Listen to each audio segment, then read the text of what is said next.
Todos vocês. Buenas noches. Good evening. Mas acho que hoje será em português.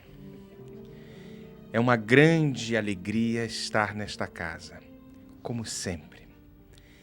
Como sempre que venho falar na Casa Bezerra de Menezes por alguma circunstância, ou acompanhando algum palestrante, ou simplesmente revendo amigos. É uma alegria incomparável.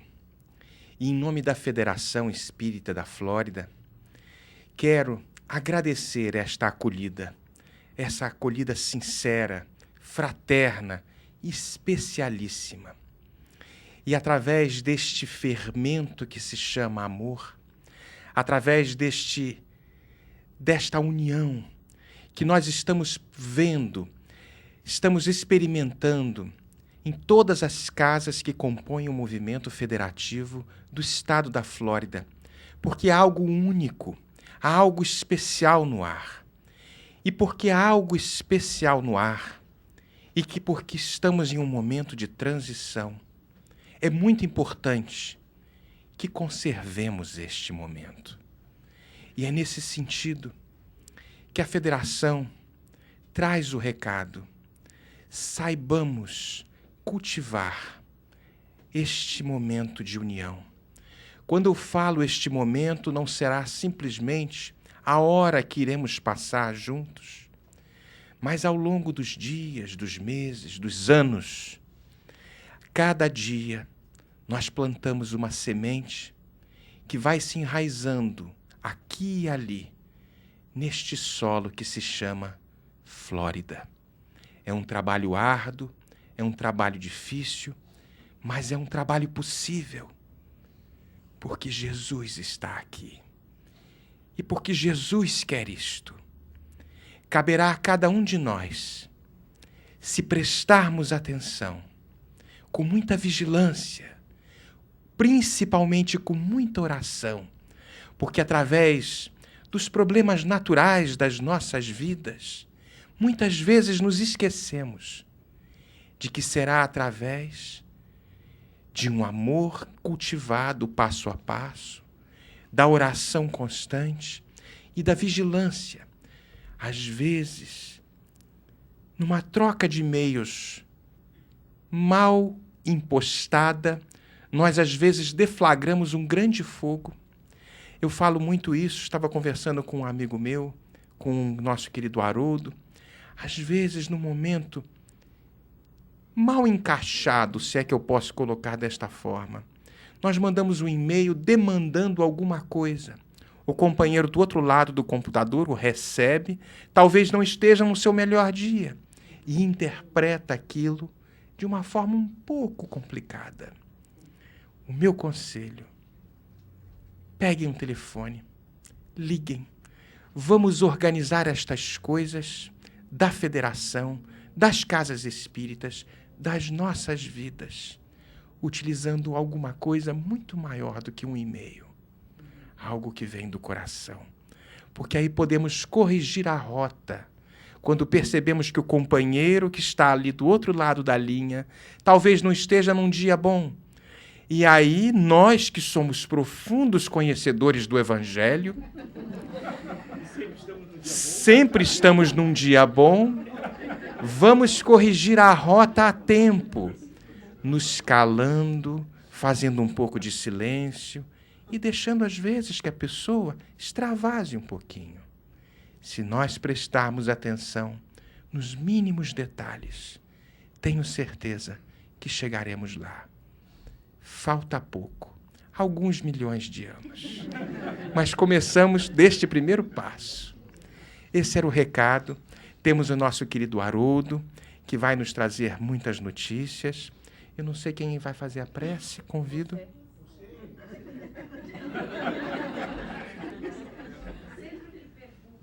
É verdade.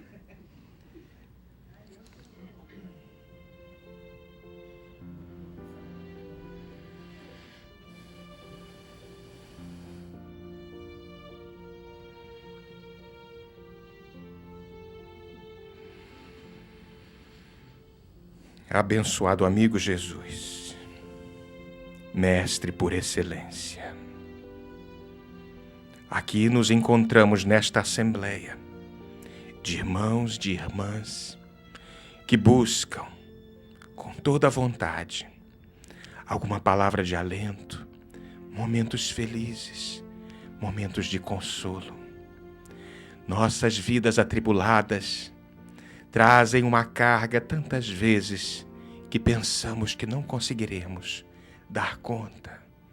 Mas tu, amigo celeste, que nos conhece profundamente, prepara o ambiente, põe a água no copo e traz a oração silenciosa que nos invade o espírito e nos convida para um momento único de descoberta de nós mesmos. Oh, amigo celeste, tantos e tantos anos vemos te procurando. Foram através dos evos, dos séculos que nos antecederam, nos movimentos cíclicos, egoístas, orgulhosos, que fomos trocando de posto e de vestes. Mas agora, um pouco mais cientes da tua mensagem incorruptível, porque traz uma carga vibratória inigualável, uma carga vibratória que é renovadora, que é avassaladora, mas de uma forma muito sutil, muito sublime, de mansinho. Vai entrando nos nossos corações e vai nos convidando para que vejamos a vida que nos traz a lida, que por ser sentida, deve ser vivida com amor e graça, de amor pelos seus, convidando a Deus a nos trazer e resgatar a cor do viver um dia sem dor, trazendo e mergulhando bem fundo neste mar de infinito amor. E é neste sentido que pedimos para que todos os espíritos que trabalham nesta casa, Bezerra de Menezes, possam nos auxiliar a ampliar as potencialidades auditivas do plano espiritual, nos convidando para escutarmos a mensagem e experimentarmos transformações suaves, sublimes, dentro de cada um de nós. Ajuda-nos, Senhor. Ajuda-nos a estar conosco, porque sem Ti nenhum passo poderá ser dado, porque sem Ti a vida não tem sentido, porque sem Ti a terra se destruiria pela falta de amor infinita, nesta paz tão grande que já reina no Teu coração. Nos ensina, Senhor, nos ilumina, nos esclarece, hoje e sempre. Te pedimos que abençoem a todos que aqui estão e aqueles que não puderam vir, que desejaram estar aqui, que estas bênçãos possam se irradiar por todos, por esta Miami inteira, se podemos humildemente te rogar este pedido. Muito obrigado, Jesus, e que assim seja feita a tua vontade e não a nossa, pois somos míopes espirituais. Graças a Deus.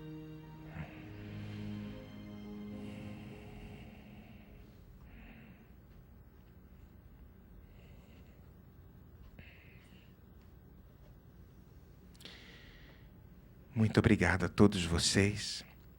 Vamos convidar o nosso querido Haroldo Dutra Dias, juiz. O roteiro dele, o currículo dele é muito grande e eu não decorei, mas é um grande irmão, é um grande amigo que nos vai trazer lições do Evangelho. Vamos prestar atenção. Muita paz. Haroldo, seja muito bem-vindo à Casa Espírita Bezerra de Menezes.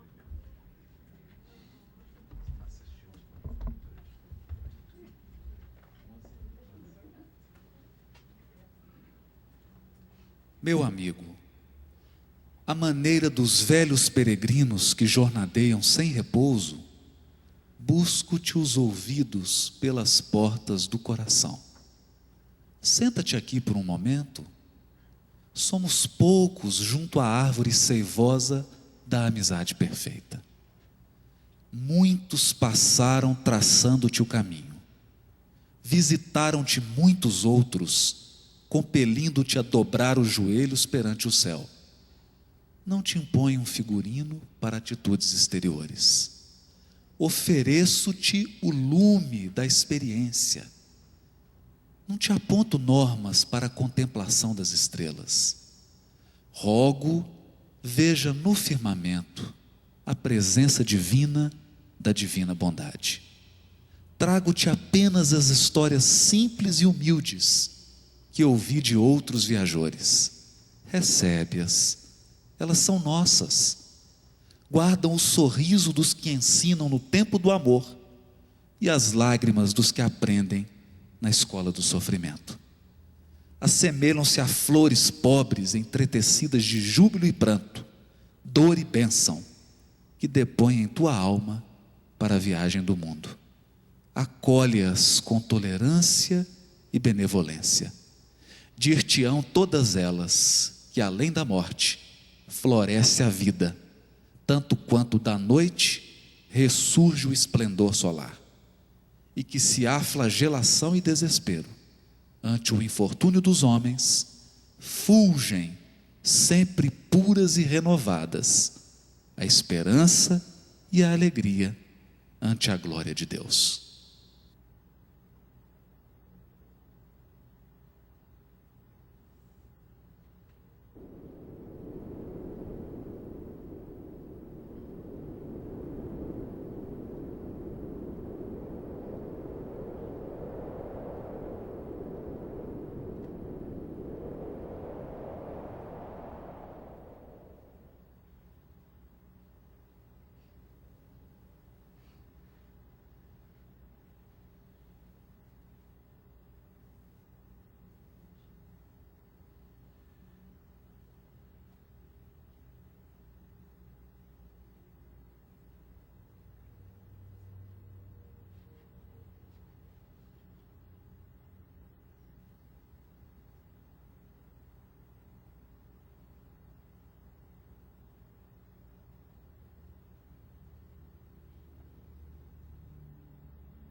terra criança, do Tigres e Eufrates, salmos e clamores, cantos de saudade ecoam pelos ares. O orgulho e a indolência causaram os exílios e o aguilhão na consciência tenta explicações.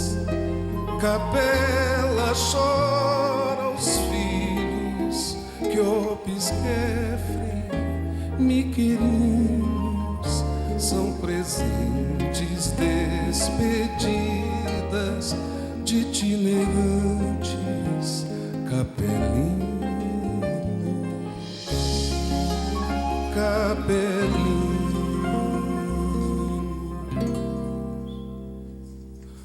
Uns meditam, outros choram, outros sonham, outros oram, e Lucifero Arião arquiteta o céu na terra. Chineses e indianos têm paraíso interior. Hebreus monoteístas ardem de esperança na promessa do Messias. Entre saga e profecias, prodígios e sinais, lutam no separatismo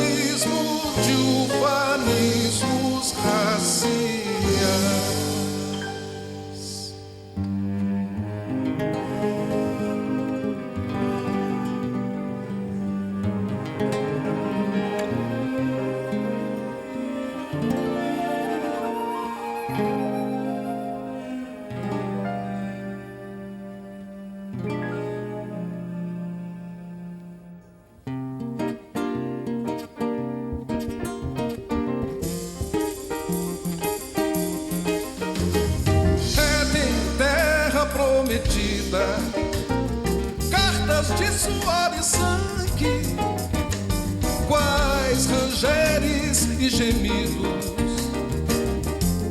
de crentes e incréus. Mas a carta viva desce no mapa da virtude, a terra resplandece. Mas a carta viva desce no mapa da virtude, a terra resplandece. Venha ela o vosso reino, será nela qual no céu. Venha ela o vosso reino, será nela qual no céu.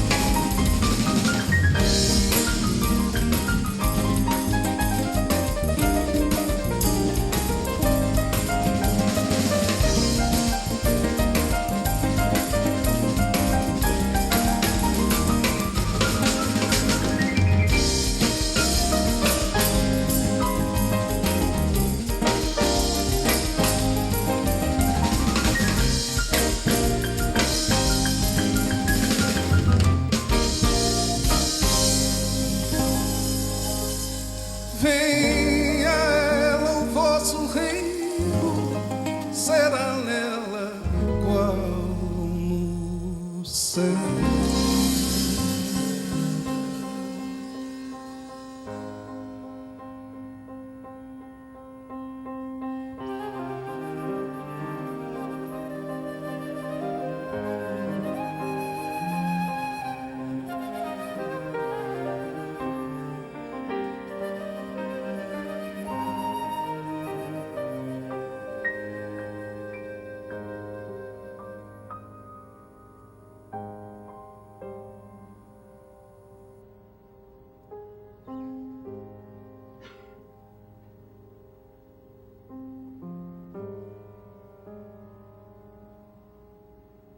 Vastidões de beleza intraduzível, fulgurações entre cósmicos flagelos, ideações e fúlgidos castelos, onde mora a beleza indefinível. Ansiedades trágicas supremas, na formação das grandes nebulosas, transubstanciações misteriosas, gerando os organismos dos sistemas. Focos de potentíssima atração, as moléculas e átomos dispersos nos elementos de elaboração de grandiosos e lindos universos. Luminosas esteiras de cometas, formosos em elipses prolongadas, graciosas figuras de planetas emergindo das cósmicas camadas. Meteoros celestes deslumbrantes, nas excelsas alturas transcendentes, onde vibram os sóis incandescentes, asteroides e estrelas fulgurantes. Intensidade bela de harmonia, que agora sinto, vejo e que percebo. Grandiosidades do que não concebo, nos apogeus das hiperestesias. E sobretudo emanam das esferas os equilíbrios das imensidades, o eterno canto de sublimidades, clarões de luzes nas atmosferas. Sobre todas as coisas assombrosas, fluidos e criações de pensamentos, todas as maravilhas e portentos, há uma luz entre as luzes mais radiosas. É o clarão poderoso, indestrutível, que vem das profundezas do passado. Há a luz de Deus, há a força do incriado, na exteriorização indescritível. Capelinos itinerantes e peregrinos, nessa tarde, nós falamos para a tua alma.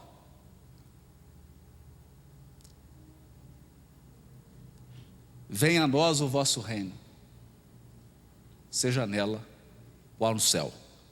Bem-vindos ao seminário A Caminho da Luz.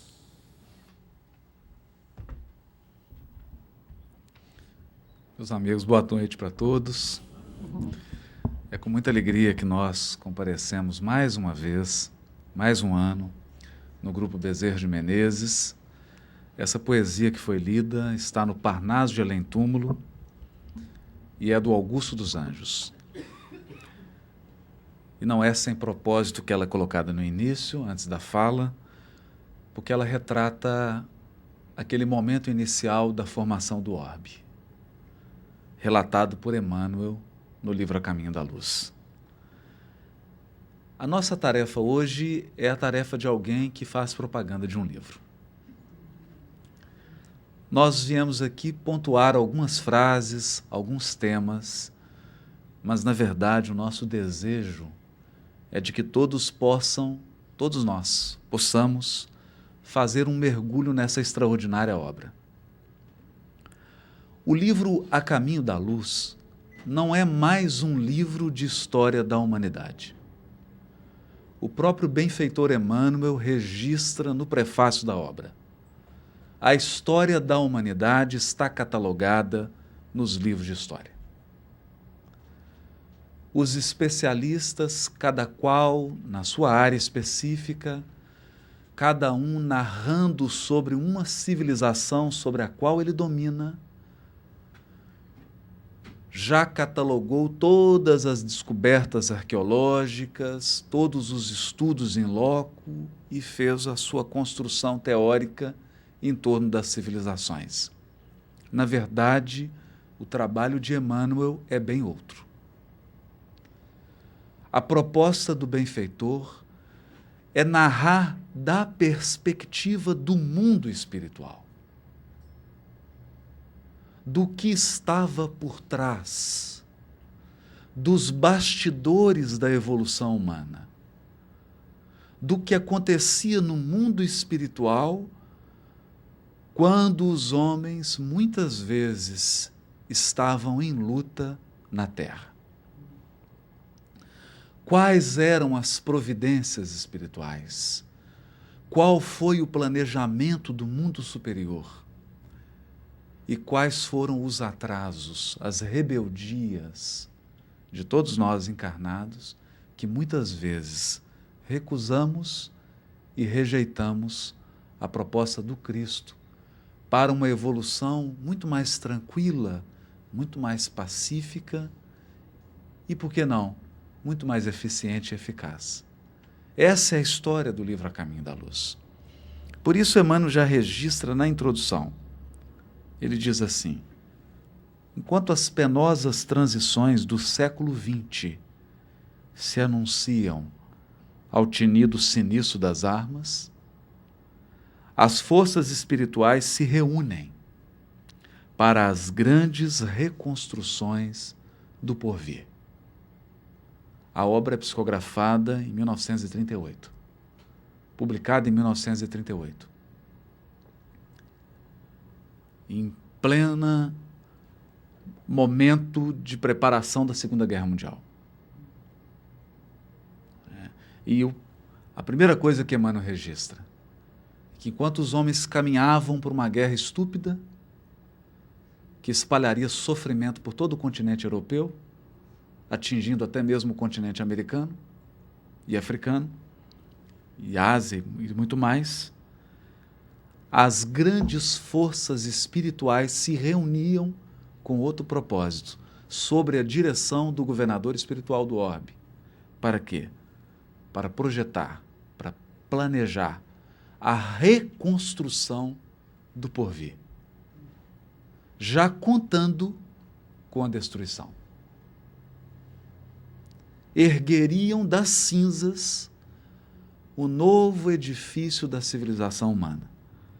E prossegue Emmanuel: aproxima-se o momento em que se efetuará a aferição de todos os valores terrestres, para o ressurgimento de energias criadoras de um novo mundo.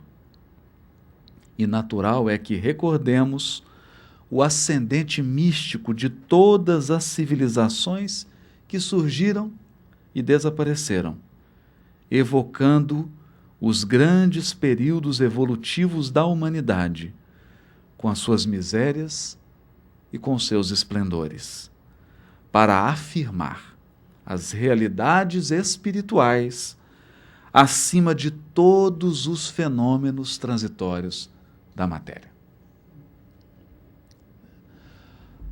A grande mensagem do livro A Caminho da Luz é de que nós estamos em uma trajetória espiritual, em uma grande jornada. E essa jornada é em direção a Deus, portanto, é em direção ao amor supremo, à sabedoria suprema, à luz espiritual. Por isso o título do livro, A Caminho da Luz. Nessa jornada, não obstante os tropeços e as dificuldades da vida material, os desafios de se implantar uma mentalidade espiritual no mundo dos encarnados, e a resistência de grupos espirituais que insistem em manter a humanidade adormecida, e nós sentimos isso na América, grandes colônias espirituais que insistem em manter milhões e milhões de encarnados num sono espiritual. Jesus e os seus emissários avançam, palmo a palmo. Não nos territórios, mas nos corações. É um coração por vez. Porque o amor não age com precipitação e muito menos com violência.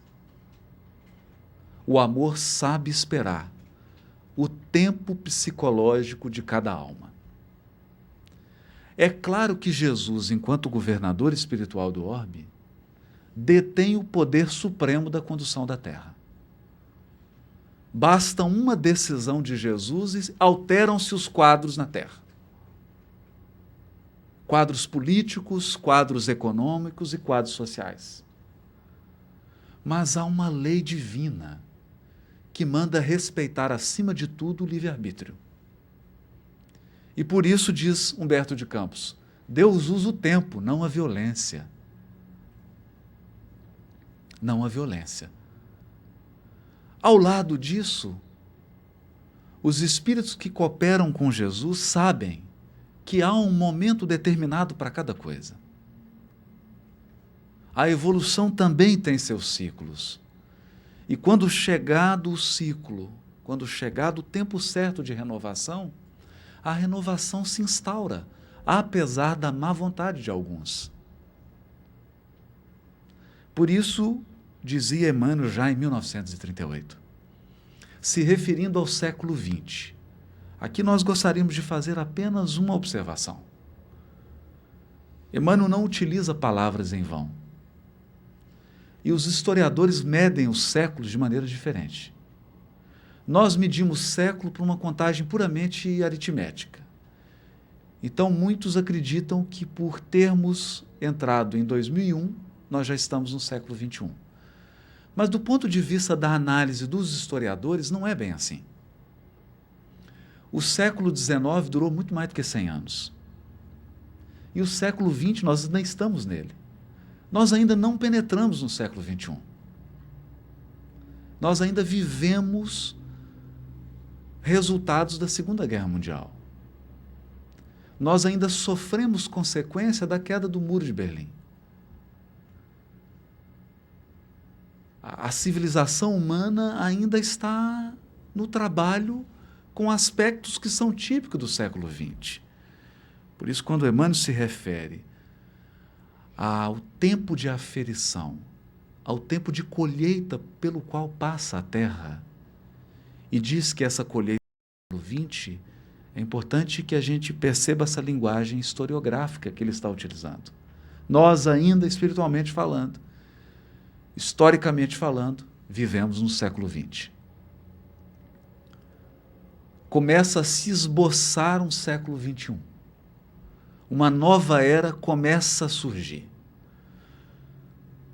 Em todo lugar que pudesse viajar nesse mundo, é possível perceber que as pessoas já estão ansiosas.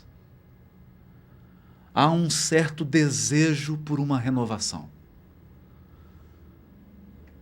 Uma sensação de saturação. Ninguém mais consegue ser feliz com esses modelos ultrapassados. Modelos econômicos, modelos sociais, modelos religiosos. Modelos de espiritualidade. O coração humano tem sede de água pura, de espiritualidade pura. E é com base nesse anseio, nesse desejo, que em alguns corações é ainda uma réstia de luz, em outros já é uma chama que começa a invadir. Não importa.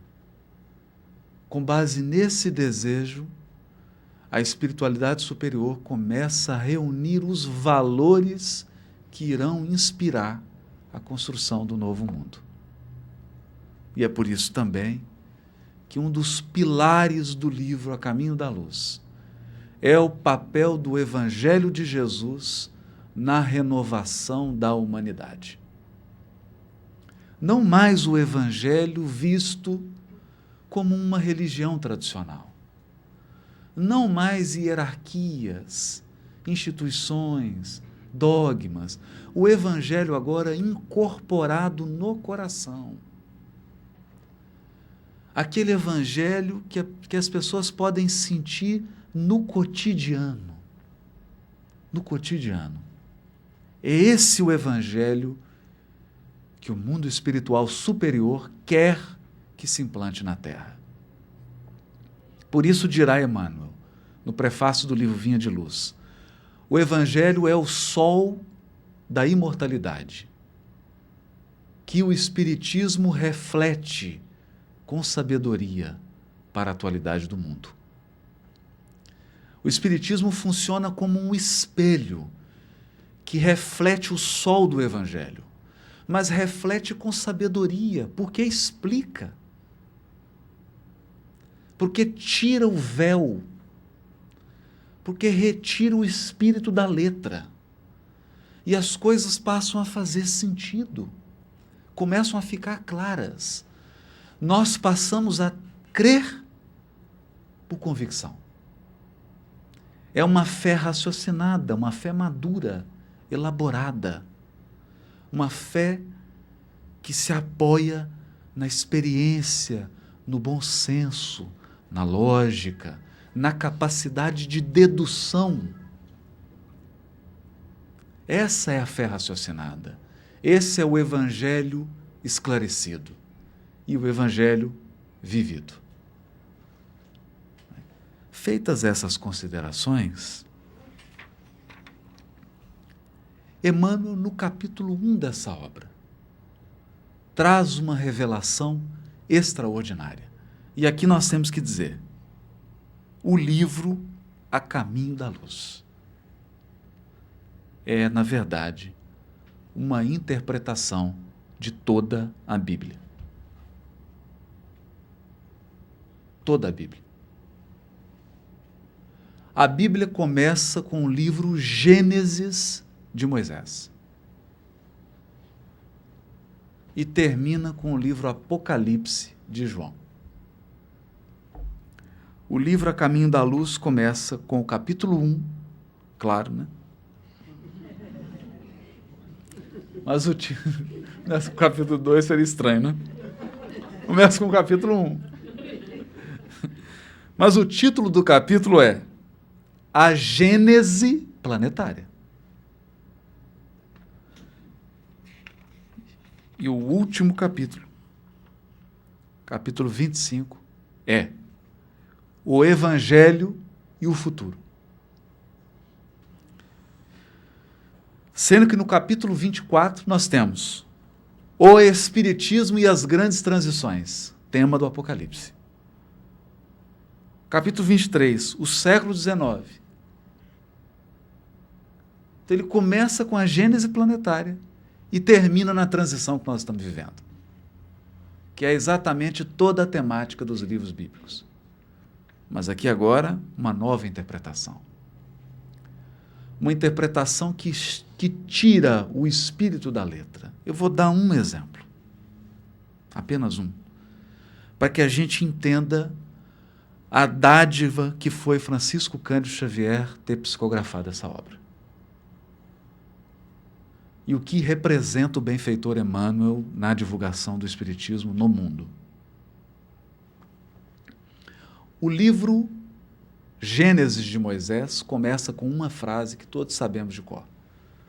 No princípio criou Deus os céus e a terra. É assim que começa. É assim que tudo começa. E como termina? Termina com o capítulo 21 de Apocalipse dizendo: e eis que surgiu um novo céu e uma nova terra. Está tudo harmonizado. Tudo harmonizado, uma sequência perfeita, do primeiro ao último livro. Mas há um detalhe no original que escapa nas traduções. Se você tomar uma tradução da Bíblia em espanhol ou em português e inglês, não importa. Ela não consegue refletir um desafio que o texto original apresenta. O primeiro versículo da Bíblia diz assim: no princípio criou Elohim os céus e a terra. Ora, Elohim é Deus no plural. Porque em hebraico Deus no singular é El. Em árabe, Allah. El. Elohim é plural. Como? Como que um texto que quer divulgar o monoteísmo, no primeiro versículo, exatamente o versículo que fala da criação, usa a palavra Deus no plural? Esse versículo intrigou os sábios do povo hebreu durante milênios. Milênios. Alguns diziam que se tratava de um plural majestático. Eu nunca vi isso. Plural. Você usa no plural para enfatizar a majestade de Deus. Ok. Mas encontrei um comentador da Idade Média e esse foi sensacional. Ele diz assim: está no plural. Olha o que ele diz, esse sábio. Está no plural, porque Deus, antes de criar, consultou um conselho de arcanjos. Olha. Faz sentido, sabe por quê? No capítulo 2, quando Elohim vai criar o homem, lembram? Do barro, Adão, né? Que Adão em hebraico é ser humano, é o ser humano, não é um homem, é o ser humano, humanidade. É o terreno, porque Adamá é terra. Então Adão é o que vem da terra, é o terreno. Quando ele cria o corpo, né?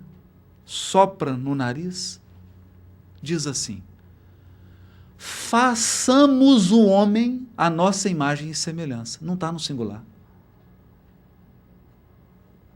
De fato, está no plural. Façamos o homem à nossa imagem e semelhança. Então, esse sábio foi bem sábio mesmo. Ok. Séculos se passam. Em 1937, Chico Xavier pega num lápis e Emmanuel escreve isso aqui.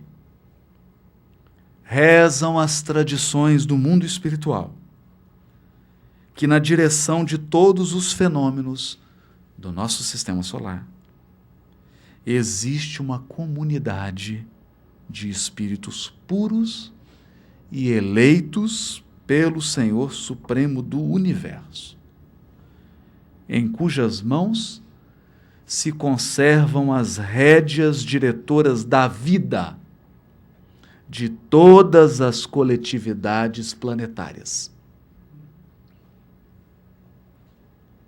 Então, essa comunidade dirige. Não é só os Estados Unidos, não. Não é só o México. Nem só a Colômbia, nem só o Brasil. Toda a Terra, Marte, Vênus, Júpiter, Saturno, todas as comunidades planetárias são dirigidas por essa comunidade de espíritos puros e eleitos. Essa comunidade de seres angélicos e perfeitos, da qual Jesus é um dos membros divinos, um dos membros, ao que nos foi dado saber, olha a humildade do Emmanuel, ao que nos foi dado saber, apenas já se reuniu nas proximidades da Terra para a solução de problemas decisivos da organização e da direção do nosso planeta, porque eles resolvem problemas dos outros também, planetas do sistema. Mas do nosso, reuniram-se 2 vezes, por 2 vezes no curso dos milênios conhecidos. A primeira verificou-se quando o orbe terrestre se desprendia da nebulosa solar, a fim de que se lançassem no tempo e no espaço as balizas do nosso sistema cosmogônico e os pródromos da vida material em ignição, da vida da matéria em ignição do planeta. Formação da Terra. Exatamente o que está no Gênesis. Então, quem é Elohim lá do Gênesis? É a comunidade de espíritos puros. Eles são os Elohims. Os hindus chamam de devas. Platão chamava de os demiurgos. Demiurgos, os seres responsáveis pela formação das estrelas. Todas as tradições identificaram esses seres. Porque eles são seres para lá de angélicos. Alguém poderá imaginar assim, mas onde que o Emmanuel tirou isso, né? E para ninguém ficar, só para terminar aqui, para ninguém ficar cheio de curiosidade, né? Qual foi a segunda vez, né? A segunda vez, quando se decidia a vinda do Senhor à face da terra, trazendo à família humana a lição imortal do seu evangelho de amor e redenção. Eu tentei fazer o download da pauta dessa reunião, mas pedi uma senha e eu não tenho o password. Você tem que ter uma senha de Cristo para poder acessar a pauta da reunião. Mas nós podemos raciocinar aqui. Se eles decidiam, poderiam ter decidido que ele não viria.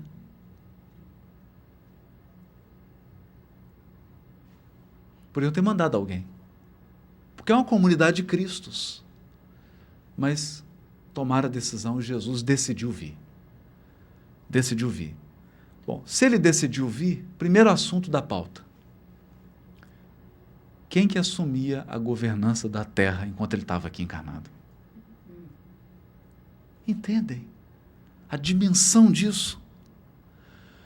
Mas alguém poderá pensar assim, será que Emmanuel trouxe uma informação nova? Não trouxe.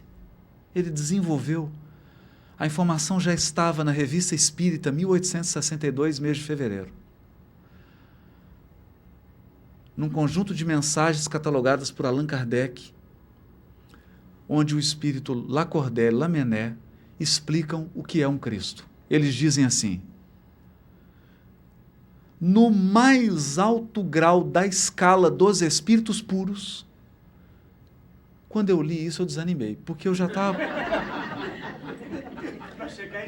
É porque eu já estava traumatizado, eu vou dizer por quê. Eu tenho 20 anos de serviço público. E eu já estava calculando a minha aposentadoria. Aí alterou no Brasil a lei e eu entrei num regime de transição, né, de adaptação. Piorou um pouquinho, mas pelo menos não é o novo. E eu já estava calculando a minha aposentadoria quando chegasse a espírito puro. Chegar a espírito puro, você aposenta, tem lá uma, né? Recebe tudo direitinho, está aposentado, pronto, né? Acaba. Mas aí vem o Lacordaire, o Lamennais e o São Luís, nessa mensagem, são várias mensagens, eles dizem o seguinte: chegada a espírito puro, começa uma nova evolução. Eu falei, tudo de novo, meu Deus. Mas vamos ficar tranquilos, porque aí já é uma evolução. E no mais alto nível do degrau estão os Cristos. Espíritos crísticos, que são esses espíritos dessa comunidade. E lá diz Lacordaire: Deus transforma esses seres em instrumento da execução da sua vontade no universo.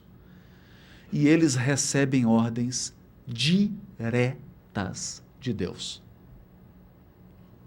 Eu disse, eu não, né? Lacordaire. Direta. Não tem intermediário. Direta. E a evolução da Terra é dirigida por essa comunidade de Cristo. Então, por que você está preocupado? Por que está sem esperança? Por que nós estamos perdendo a fé? Tem uma comunidade de Cristos dirigindo esse orbe.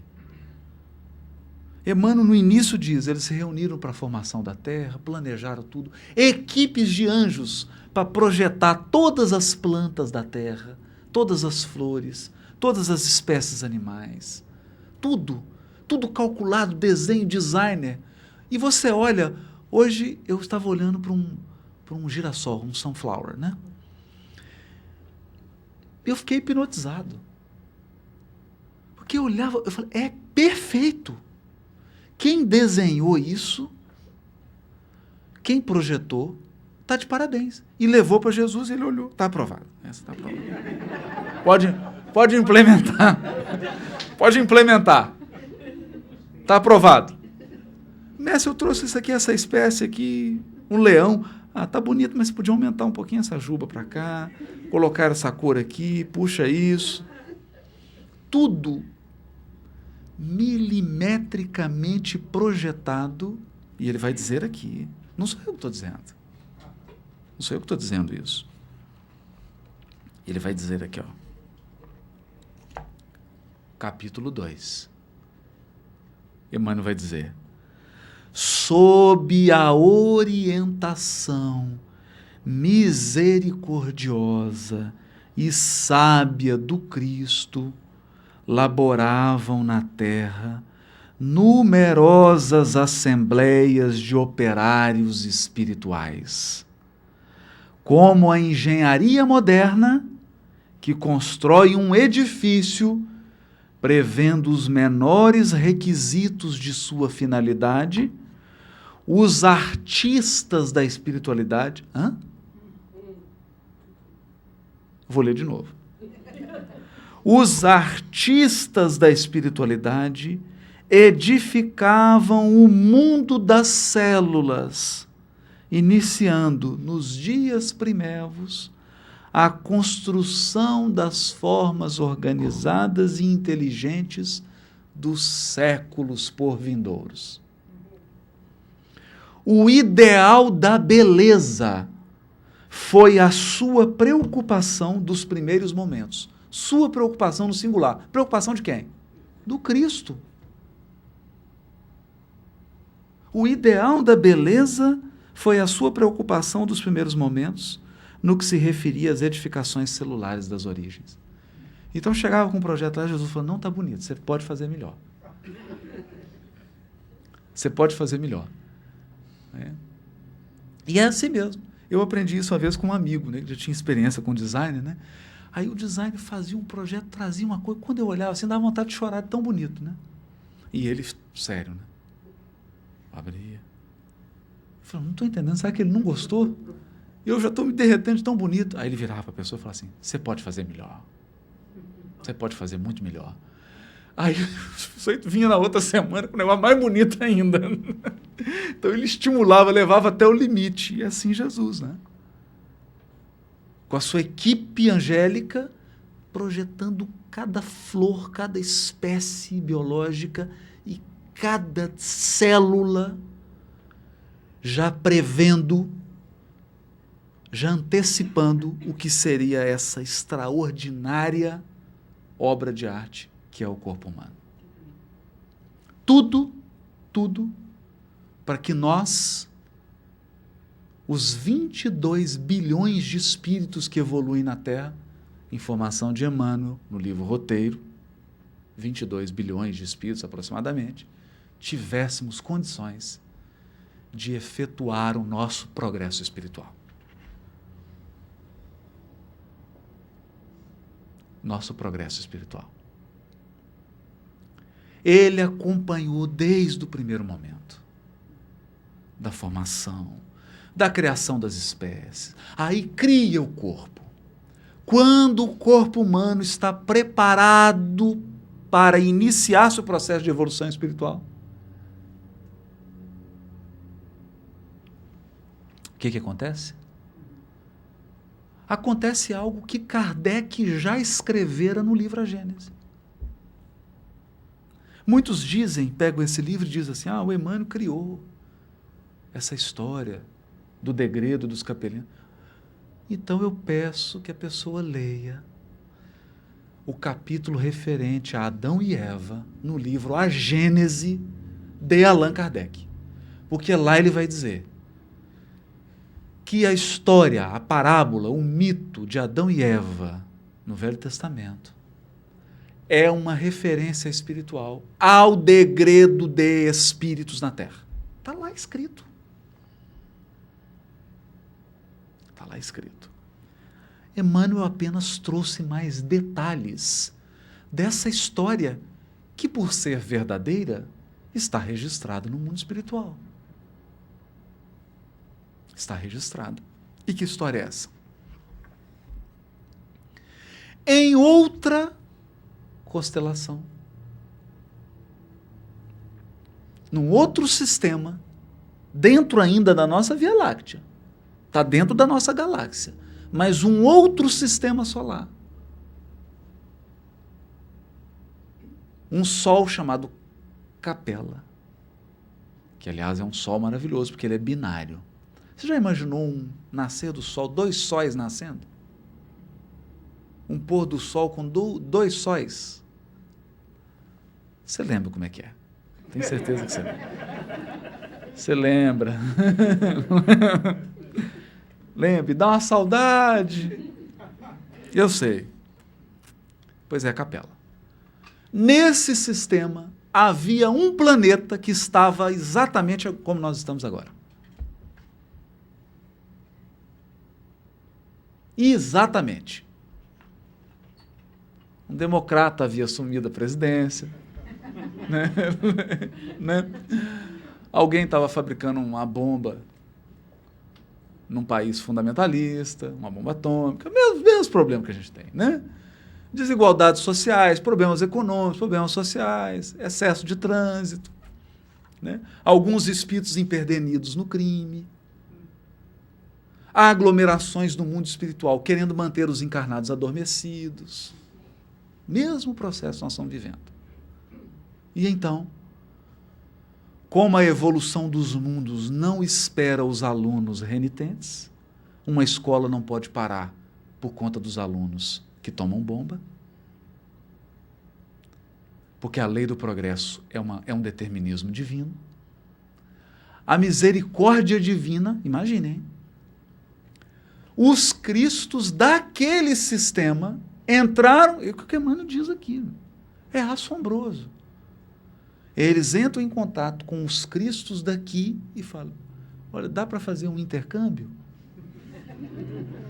Nós temos aqui alguns milhões de espíritos repetentes que precisam de uma oportunidade de aprimoramento. Nós deliberamos que eles vão repetir a primeira série, para que eles possam aprender, porque Tem uns lá que estão na 7ª série, mas não sabe fazer conta de 1 mais 1, 2. Não sabe a lição da fraternidade. Não sabe a lição do amor. Não sabe a lição da humildade. Eles são muito inteligentes. Mas em matéria do coração, eles são crianças. Então nós achamos melhor eles repetirem as séries básicas. E nós sabemos que tem um planeta aí no sistema de vocês que está ainda no estágio primitivo. Tem a Terra. Está mesmo, está no estágio primitivo. Tá. E qual que é o Cristo que governa? É Jesus. Você pode receber? Imagina. Sabe o que o Emmanuel diz? Jesus recebe todos eles numa assembleia, conversa.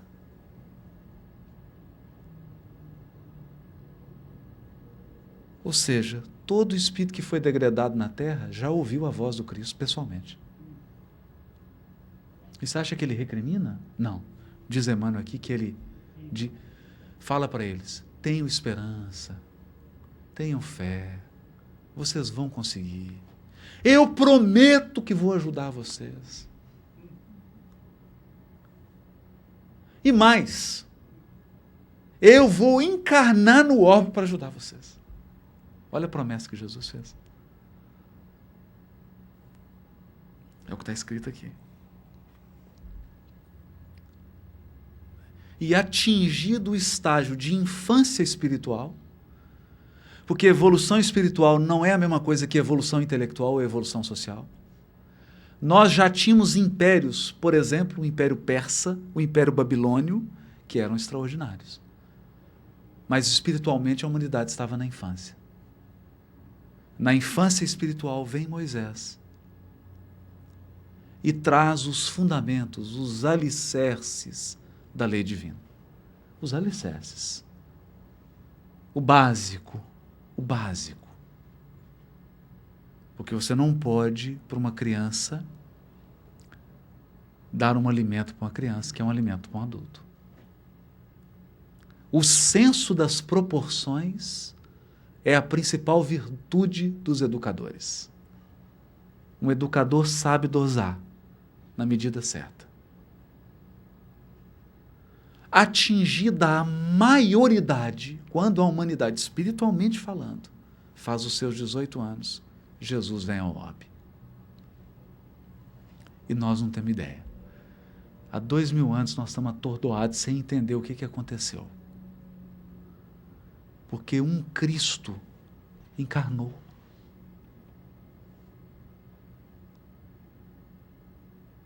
Um membro dessa comunidade veio até nós. Tomou um corpo como o nosso para provar que é possível.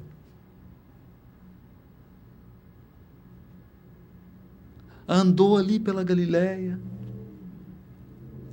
com pescadores simples e ensinou um código moral universal. Não é um código da Terra. O Evangelho é um código que vigora na Via Láctea, em outras galáxias, em outros sistemas solares. Porque ele é um código moral que foi criado por Deus para vigorar no universo infinito. Mas nós precisávamos de alguém para nos ensinar. Então ele veio em pessoa e deu o exemplo. 2 milênios de dificuldade para entender o que ele quis dizer e o que ele viveu. Mal Jesus retorna para as regiões dos Cristos, para o governo, junto com seus irmãos Cristos, e nós começamos a fazer cruzada, Terra Santa, criamos fogueira da Inquisição, matamos em nome dele, confundimos tudo. E no século XIX, ele decide, isso está no capítulo 25 do livro Crônicas de Além Túmulo de Humberto de Campos. Numa noite de Natal, Jesus chama até a sua esfera o espírito de João Evangelista. Após ele já ter encarnado como Francisco de Assis. Ele havia encarnado como Francisco de Assis, havia cumprido a sua missão e nem assim os homens se curvaram a mensagem do amor. Então ele chama João Evangelista e entrega, eu estou citando Humberto de Campos, Crônica de Lentum. Fala, João, se os encarnados não souberam ensinar a minha lição, agora é a hora dos mortos. E entrega nas mãos de João Evangelista a coordenação da vinda do Espiritismo no mundo. Por isso, meu irmão, se você abrir Prolegômenos do Livro dos Espíritos, o primeiro espírito a assinar Prolegômenos é João Evangelista, que estava sob a coordenação do Espírito de verdade. Os espíritos começam a invadir o mundo e como os espíritos não estão presos aos preconceitos dos encarnados, como os espíritos não estão presos às posses materiais como os encarnados, como os espíritos não estão presos à cor de pele, à língua, à religião, a templo, eles começam a ensinar a verdade. E um dos membros da Pleiade do Espírito de Verdade, encarnado, porque ele fazia parte da Pleiade, codifica o ensino, Allan Kardec, e surge para a humanidade uma nova estrada em direção à luz. Uma nova esperança. Uma nova esperança de, dessa vez, o ensino desse Cristo que veio até nós possa ser compreendido, mas, acima de tudo, possa ser vivido na nossa vida cotidiana, para que a gente consiga, enfim, de uma vez por todas, edificar o reino de Deus no nosso coração, alcançar a nossa autonomia espiritual. Porque evolução é autonomia, é engrandecimento próprio. E esse trabalho não se faz sem a compreensão, sem sentir e sem viver o Evangelho do Cristo, desse membro da comunidade que nós conhecemos pelo nome de Jesus. E assim o Espiritismo avança sem violência, sem pressa, mas com muito senso de responsabilidade, um coração por vez, dizendo simplesmente para os encarnados: você é muito mais do que o seu corpo. Você é filho de Deus. E lembrando os encarnados o que os Cristos disseram quando criaram a forma humana: façamos o homem à nossa imagem e semelhança. Então há um Cristo dormindo dentro de cada um de nós. O que eu poderia dizer a não ser a caminho da luz? Muito obrigado. Boa noite.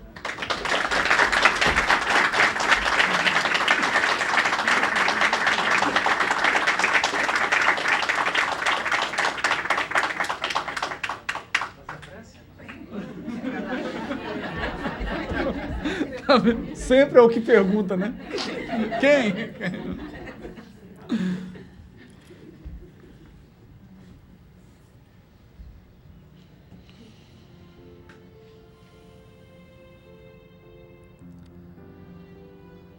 Pai de infinita bondade, Divino Mestre Jesus, querido benfeitor Bezerra de Menezes, cuja presença sentimos nesse ambiente. O que dizer nesse momento, a não ser agradecer as dádivas que a espiritualidade superior depositou no coração de cada um de nós que estivemos presentes aqui hoje. Muito obrigado. Obrigado pela assistência no dia a dia da nossa vida. Obrigado por envolver os nossos familiares e entes queridos no amor, na bondade. Obrigado também por atender aos nossos inimigos espirituais, a fim de que eles se transformem no futuro em amigos. Obrigado, amigos espirituais, pela oportunidade dessa casa, pelo trabalho que aqui se realiza, pelos devotados servidores que mantêm essa casa de pé e pela abençoada oportunidade de conhecer o Espiritismo e de poder compartilhar os seus ensinos com os nossos irmãos de jornada. Muito obrigado e pedimos que essas bênçãos, que essas luzes sejam repartidas por entre todos aqueles que não puderam vir hoje, por todos os seres ligados ao nosso coração, que eles também possam usufruir do banquete de luz que é o Evangelho e a doutrina espírita na nossa vida. Muito obrigado, Senhor, que assim seja.